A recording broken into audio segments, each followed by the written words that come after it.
Kumho Tire is a tire producing facility here in Macon, Georgia. Some employees reached out to me around 2017. Mr. Mario Smith reached out to me and he said that the workers out there felt that they needed a union.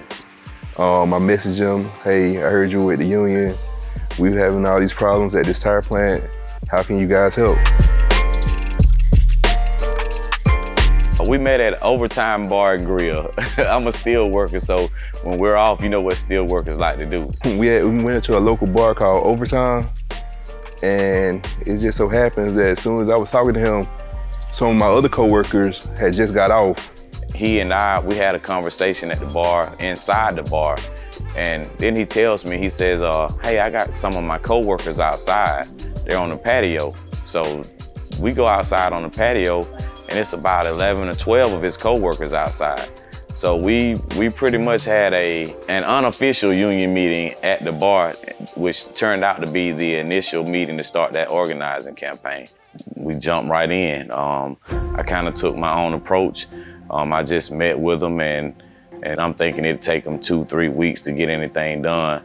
By Friday evening, they had filled out all the cards. So that's 60 to 80 cards that I gave them in those first initial meetings. When I saw those cards come back, I knew that it was real. I said, there is really some potential to organize this place, you know, and then the company started their anti-union campaign.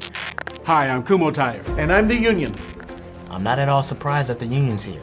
For a relatively new plant, KTG's got a lot of problems. And here in Macon, we want to show that our companies can work out their differences among themselves.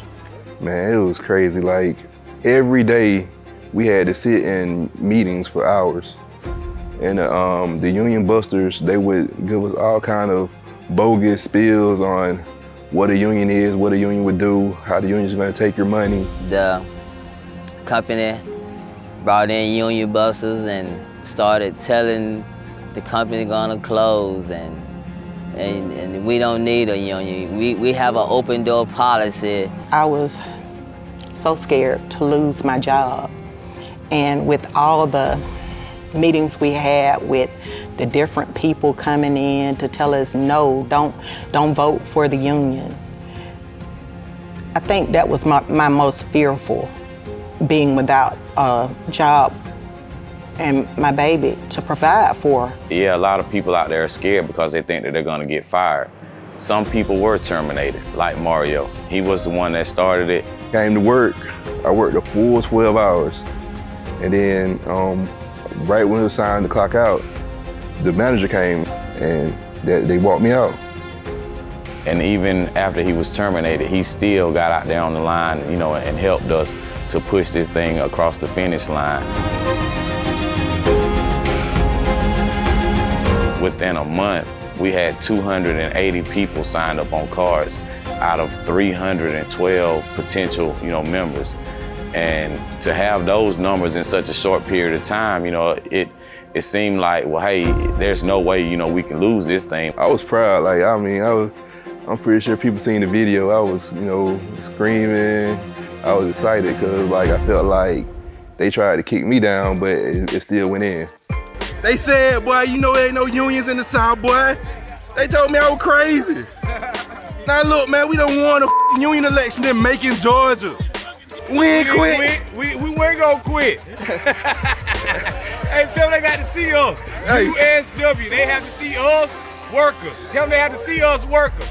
So now that we've organized Kumho, we're in the really tough phase of, well, negotiating the first contract. And negotiating this first contract has not been easy. It take more than just one person. It's gonna take this whole community really to keep pushing and see this thing through. And yes, I'm proud of it. When we received our first contract, I feel like we would have finally been heard. We've won. The fight was worth it.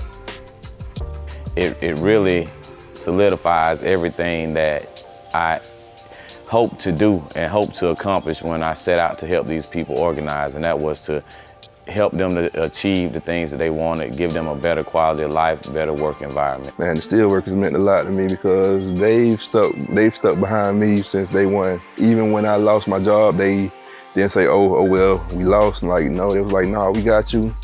We're gonna make sure you get back on your feet. And they helped me. They gave me, you know what I'm saying, an opportunity at graphic packaging. I'm excited, you know, every morning I'm blessed to be alive. Like I said, I've seen the worst in this community, so I was a part of the violence in this community. I'm a gunshot victim, so being able to get up, go to work at a great job, make great money, and provide for my family, that's all I can ask for. You can organize tire in the South. I mean, if you ask me, you can organize any industry in the South.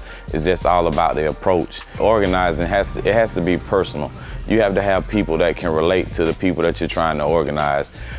This story is kind of like a fairy tale. You know, the good guys always win in the end.